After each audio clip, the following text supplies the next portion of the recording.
Hello बच्चों, तो स्वागत है आप सभी को फिर से मेरे एक नए वीडियो में। और आज हम लोग यहाँ पर देखने वाले हैं क्लास 12th हिंदी के 50 मोस्ट प्रीवियस ऑब्जेक्टिव क्वेश्चन, जो कि यह आपके लिए बहुत ही इंपॉर्टेंट होने वाला है और यह एक आपके लिए टेस्ट होने वाला है। तो चलिए इस टेस्ट को दीजिए और देखिए कि आपका कितना अंक आता है।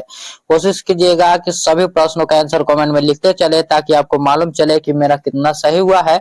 और सभी क्वेश्चन का, जैसे 1 नंबर क्वेश्चन है, इसका कौन सा आंसर होगा, ए बी, इस प्रकार से कमेंट में लिखते चलिए। देखिए यहाँ पर फर्स्ट नंबर क्वेश्चन क्या है कि बातचीत शीर्षक निबंध के निबंधकार कौन है। तो जल्दी से बताइए। बातचीत बातचीत जो है बच्चों, यहाँ पर पहले मैं आपको समझाता हूँ। बातचीत जो है एक निबंध है। क्या है बच्चों? एक निबंध है। और निबंध में भी कैसा निबंध है? तो वो एक प्रकार का ललित निबंध है। याद रखिएगा, ललित निबंध।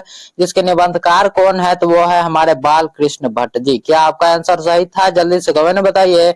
इसका आंसर हो जाएगा बाल कृष्ण भट्ट जी। और देखिए अगला नंबर प्रश्न क्या है कि बाल कृष्ण भट्ट जी का जन्म कब हुआ था। जल्दी से बताइए कब हुआ था। 23 जून 1884 को, 23 जून 1844 को, या फिर 20 जुलाई 1902 को, या फिर 18 दिसंबर 1934 को। कब होता है बाल कृष्ण भट्ट का जन्म? तो यहाँ पर आपका आंसर होना चाहिए, कौन सा होना चाहिए? तो 23 जून 1844 को। और कहाँ हुआ था? तो इलाहाबाद में हुआ था, उत्तर प्रदेश के, जिसे हम लोग आज प्रयागराज के नाम से जानते हैं। देखिए अगले नंबर आप प्रश्न पर चलते हैं, जो कि क्या कहता है कि बाल कृष्ण भट्ट किस युग के निबंधकार थे। बाल कृष्ण भट्ट जी जो है वह किस युग के निबंधकार थे बच्चों? तो जल्दी से बता दीजिए वह किस युग के थे। अगर काल पूछा जाए तो काल वह कौन था? तो आधुनिक काल था। कौन सा काल के थे वह? तो आधुनिक काल के थे। और वहीं पर अगर युग पूछा जा रहा है तो युग हमारा क्या हो जाएगा? तो युग हमारा हो जाएगा भारतेंदु युग। कौन सा युग?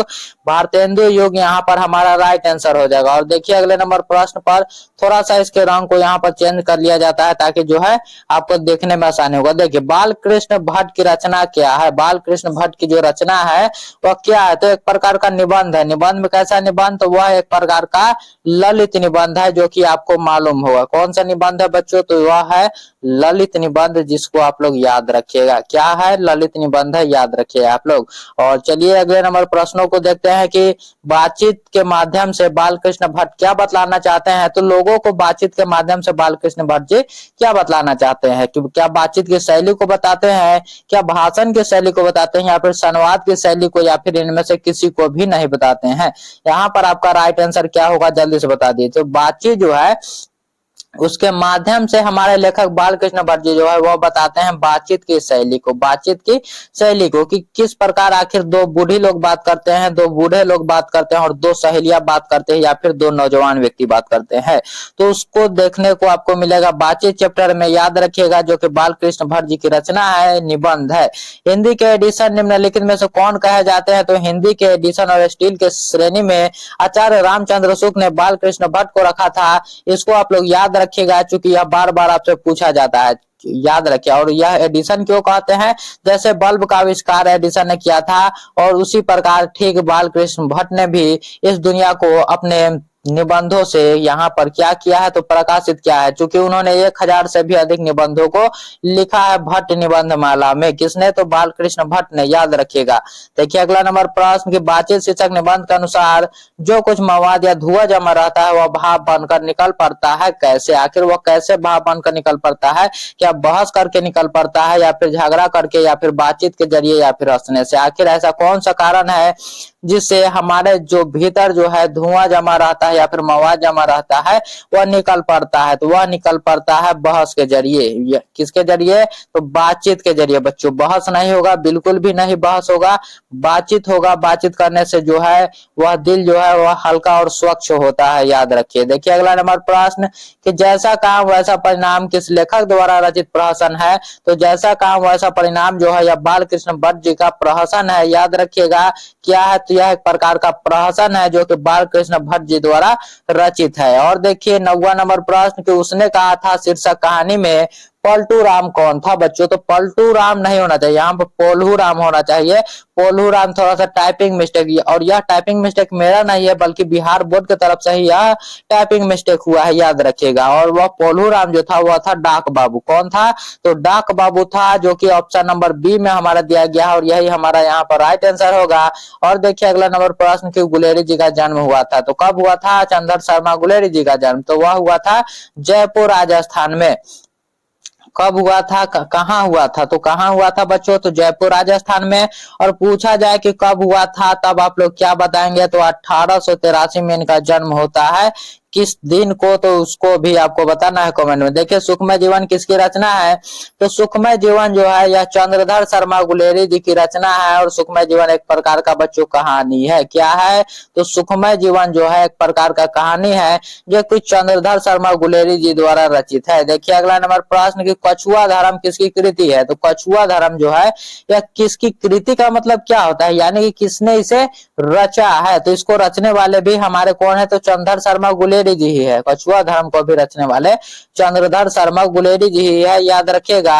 और देखिए अगला नंबर प्रश्न क्या है कि उसने कहा था कहानी में किस शहर का चित्रण है, तो उसने कहा था जो कहानी है उसमें अमृतसर का चित्रण है, चूंकि लड़के का मामा जो होता है वह अमृतसर में थे और इस कहानी की भी शुरुआत अमृतसर के भीड़ भरे बाजारों से होती है, याद रखिएगा।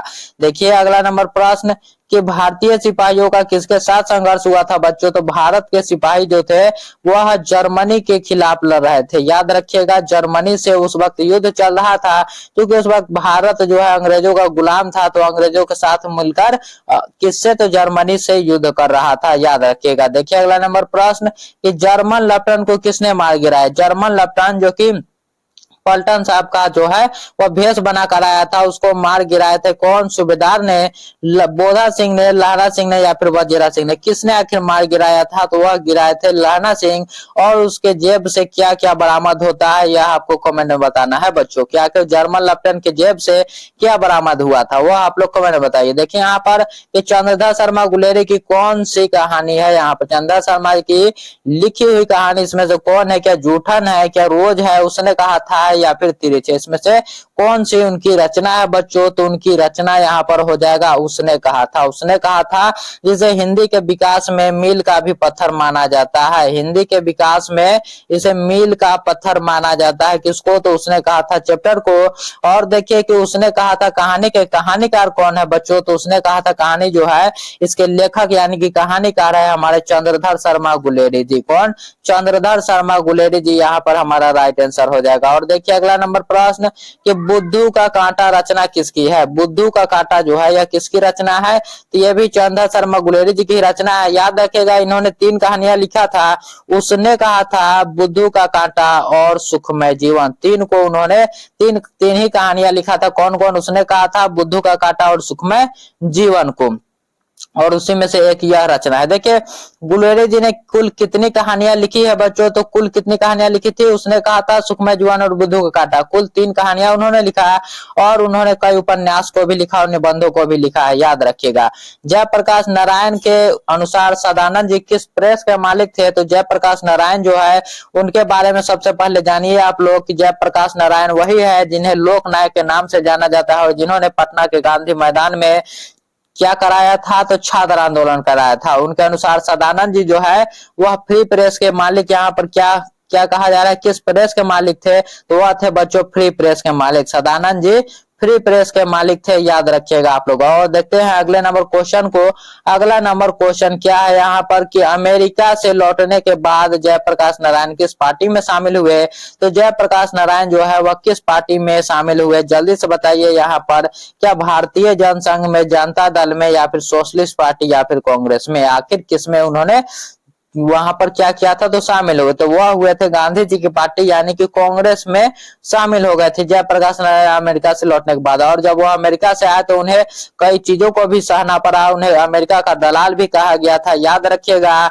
लेकिन वह जब अमेरिका गए तब उन्होंने कितना कष्ट से पढ़ा है यह भी एक अविस्मरणीय बातें हैं। देखिए यहाँ पर कि जयप्रकाश नारायण को किसका दलाल कहा गया है बच्चों, तो जयप्रकाश नारायण को अमेरिका का दलाल कहा गया है। जब वह अमेरिका से लौटे थे, कई जो लोग होते हैं वह एक अलग प्रकार से होते हैं और कई लोग कुछ भी बोल सकते हैं, उसको आप लोग कुछ नहीं कर सकते हैं। देखिए यहाँ पर ब्रेन ऑफ बॉम्बे किसे कहा जाता है, तो ब्रेन ऑफ बॉम्बे जो है वह उमा शंकर दीक्षित जी को कहा जाता था, किसको कहा जाता था, तो उमा शंकर दीक्षित जी को कहा जाता था, याद रखिएगा। और देखिए अगला नंबर प्रश्न कि लेनिन की मृत्यु कब हुई थी, तो लेनिन की मृत्यु होती है 1925 में, 1932 में, 1938 या फिर 1924 में, तो याद रखिएगा लेनिन की मृत्यु।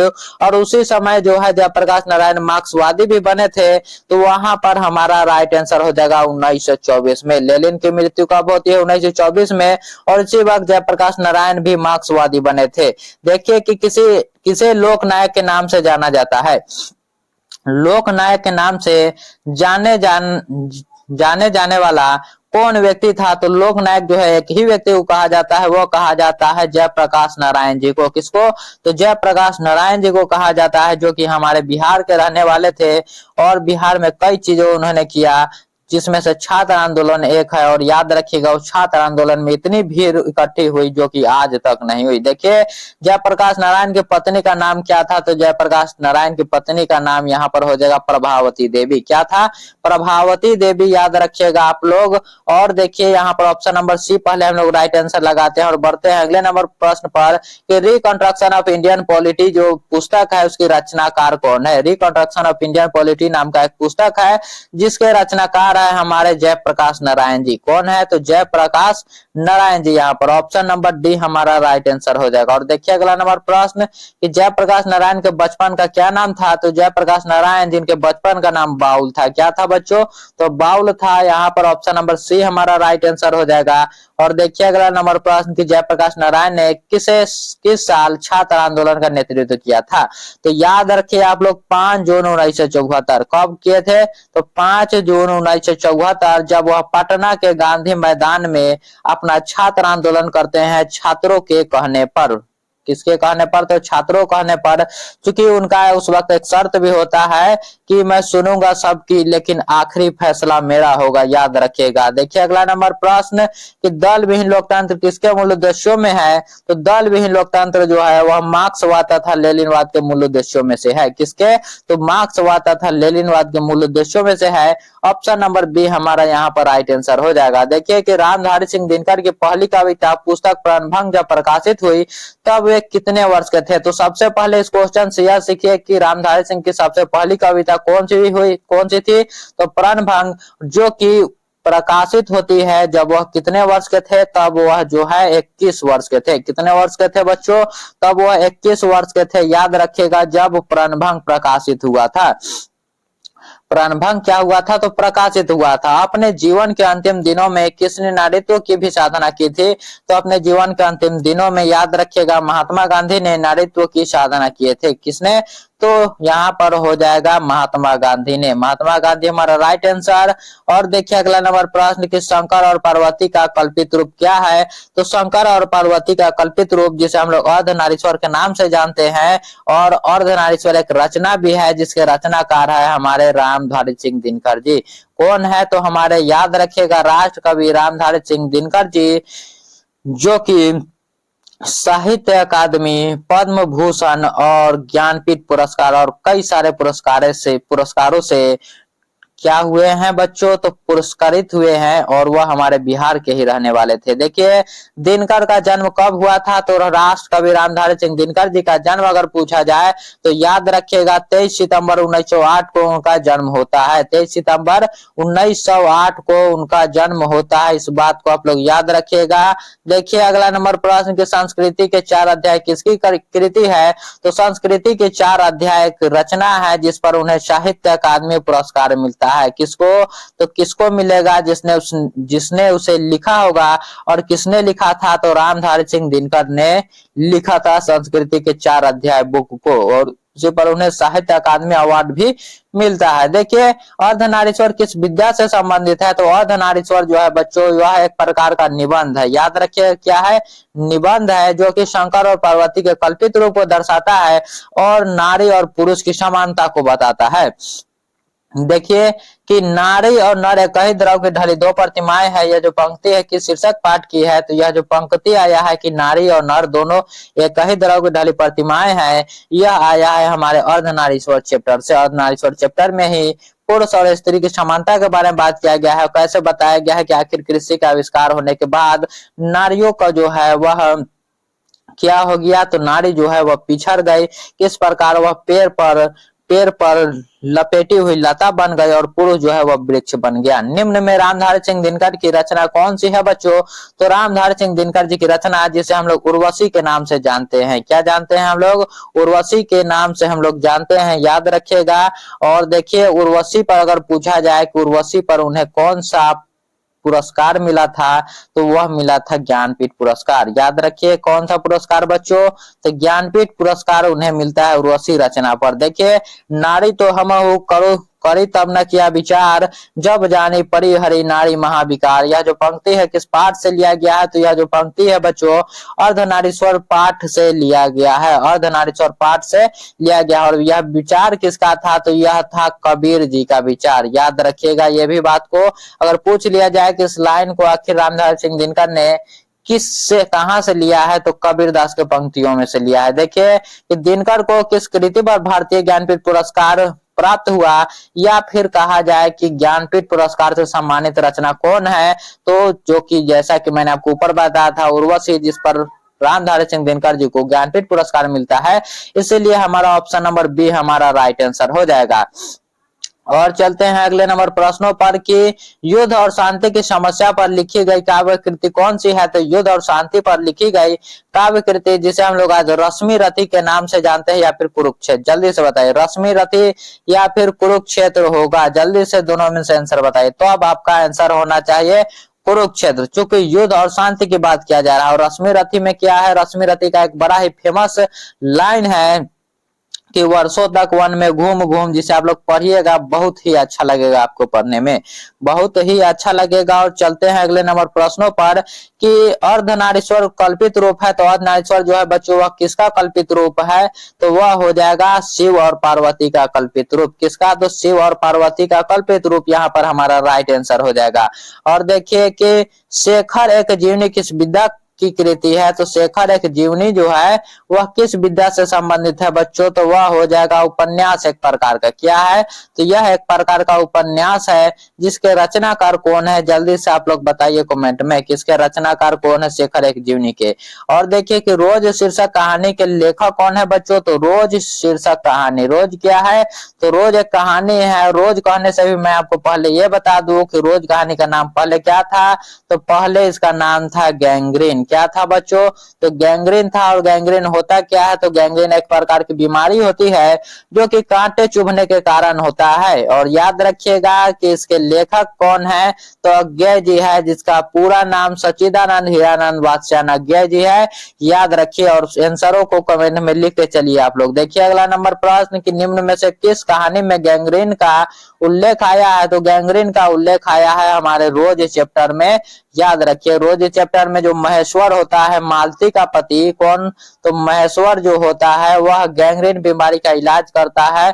वह डॉक्टर होता है और वह डिस्पेंसरी में ही दिन भर रहता है। रोज शीर्षक कहानी में किसने पूछा तुम कुछ पढ़ती लिखती नहीं हो? तो ऐसा पूछने वाला था लेखक। यानी कि कौन? लेखक है, जो कि मालती से पूछता है कि तुम कुछ पढ़ती लिखती नहीं हो, इस प्रकार से पूछता है। और देखिए अगला नंबर प्रश्न क्या है कि अगले नंबर प्रश्न को क्या अज्ञेय जी ने नियमित लेखन जो है, नियमित लेखन यानी कि जो है अब लगातार उसके बाद से वह लिखने लगे। तो कब से वह शुरू किया नियमित लेखन? यानी कि उसके बाद से वह लिखना स्टार्ट कर दिया, अच्छी तरीके से रोज लिखने लगे। तो वैसा नियमित लेखन जो है वह कब से स्टार्ट किए? तो जल्दी से बताइए। यहाँ पर हो जाएगा 1930 ईस्वी के बाद से, 1930 ईस्वी के बाद से। ऑप्शन नंबर सी हमारा यहाँ पर राइट आंसर हो जाएगा। शेखर एक जीवनी शीर्षक उपन्यास जो है वह कितने भागों में लिखी गई है? तो शेखर एक जीवनी जो है यह अगर पूछा जाए कितने भागों में लिखा गया है, तो यहाँ पर हमारा राइट आंसर क्या हो जाएगा? तो हमारा राइट आंसर हो जाएगा कि 2 भागों में यह प्रकाशित हुआ है। जैसे हमारा केजीएफ का चैप्टर 1 है। देखिए यहाँ पर केजीएफ जो है, केजीएफ का चैप्टर 1 हम लोग देखते हैं, चैप्टर 2 देखते हैं। ठीक उसी प्रकार से शेखर एक जीवनी का भी 2 भाग है यहाँ पर। और देखिए अगला नंबर प्रश्न की रोज शीर्षक कहानी में मालती मिट्टी का बर्तन जो है वो गर्म पानी से क्यों धो रही है, तो वह गर्म पानी से इसलिए धो रही है क्योंकि उसको दही जमाना था। क्या था, तो दही जमाने के लिए वह गर्म पानी से अपने मिट्टी को बर्तन को धो रही होती है। मालती का पति क्या है, तो मालती का पति जो है वह गैंग्रीन बीमारी का इलाज करता है, तो वह कौन हुआ, डॉक्टर हुआ। और उसका एक बेटा भी होता है, मालती और महेश्वर का एक बेटा होता है जिसका नाम क्या था बच्चों, तो टीटी था, याद रखिएगा टीटी। और देखिए अगला नंबर प्रश्न कि अज्ञेय किस वाद के संबंधित है। अज्ञेय जी जो है वह किस वाद से संबंधित है, तो वह है प्रयोगवाद से संबंधित। किस वाद से, प्रयोगवाद हमारा यहाँ पर राइट आंसर हो जाएगा बच्चों। कौन सा वाद, प्रयोगवाद। और देखिए कि गैंग्रीन इसमें से किससे संबंधित है, तो गैंग्रीन जो है एक प्रकार का क्या है बच्चों, बीमारी है, ना कि पशु, देश और वनस्पति है, बल्कि बीमारी है। यहाँ पर अज्ञेय को ज्ञानपीठ पुरस्कार किस रचना पर प्राप्त होता है, तो हमारे सच्चिदानंद हीरानंद वात्स्यन अज्ञेय जी जिनको भी ज्ञानपीठ पुरस्कार मिलता है, और रचना का नाम था कितनी नाव में कितनी बार, उसी पर उन्हें क्या मिलता है, तो ज्ञानपीठ पुरस्कार मिलता है, याद रखिएगा। और चलते हैं 54 नंबर प्रश्न क्या है कि अज्ञेय जी का जन्म कब हुआ था बच्चों, तो अज्ञेय जी का जन्म जो कि हुआ था 7 मार्च 1911 को। 7 मार्च 1911 को होता है उनका जन्म, याद रखिएगा आप लोग। कौन सी रचना अज्ञेय की नहीं है, यहाँ पर जल्दी से बताइए कि आखिर कौन सी रचना जो है वह अज्ञेय की नहीं है, तो यहाँ पर जो तिरछ यहाँ पर दिया गया है, देखिए अपने अपने अजनबी तो है, भगम दूत भी है, एक बूंद सहसा उछली भी है, ले एक बूंद सहसा उछली, यहाँ फिर मछली होना चाहिए। देखिए यहाँ पर तिरछ जो है यह उदय प्रकाश जी का है। क्या है, तिरछ जो है यह उदय प्रकाश जी का है, जिसने किस चैप्टर, तिरछ जो है यह उदय प्रकाश जी का है, जो कि एक प्रकार का कहानी है, और उसमें राम स्वरत प्रसाद की बात होती है जो कि 55 वर्ष का है, और उसी का बेटा जो कि तिरछ, जिसके सपने में तिरछ आता है, उसी के बारे में वहां पर चर्चा किया गया है, जो कि एक जादुई यथार्थ की कहानी है। और देखिए अगला नंबर प्रश्न कि रोज इसमें से क्या है बच्चों, रोज आखिर क्या है, क्या वह निबंध है, क्या वह निबंध है, कहानी है, उपन्यास का अंश है, या फिर आलोचना है, इसमें से क्या है वह रोज, तो रोज जो है यह एक प्रकार का कहानी है, याद रखिएगा। जैसा कि आपको इसे पढ़कर ही लगेगा कि यह एक कहानी है, स्टोरी है, इसलिए हम लोग कहानी को आंसर लगाएंगे ऑप्शन नंबर बी में जो कि दिया गया है, और आगे हम लोग बढ़ेंगे। चूंकि हमारे पास आगे प्रश्न नहीं है, तो यहाँ पर 56 में से आपका कितना सही हुआ, आप लोग कमेंट में बताइए, जल्दी से बताइए कि 56 में से आपका कितना सही हुआ। और अगर अभी तक आपने इस वीडियो को लाइक नहीं किया है तो वीडियो को लाइक कर दीजिए, और चैनल को भी यहाँ पर आप लोग सब्सक्राइब कर लीजिए। सब्सक्राइब करने से क्या होगा कि आपको यह वीडियो बार बार आपको ढूंढना नहीं पड़ेगा, सीधा आपके फीड में जब भी मेरा वीडियो अपलोड होगा आपके फीड में चलाएगा। तो मिलते हैं अगले वीडियो में, तब तक के लिए जय हिंद, जय भारत।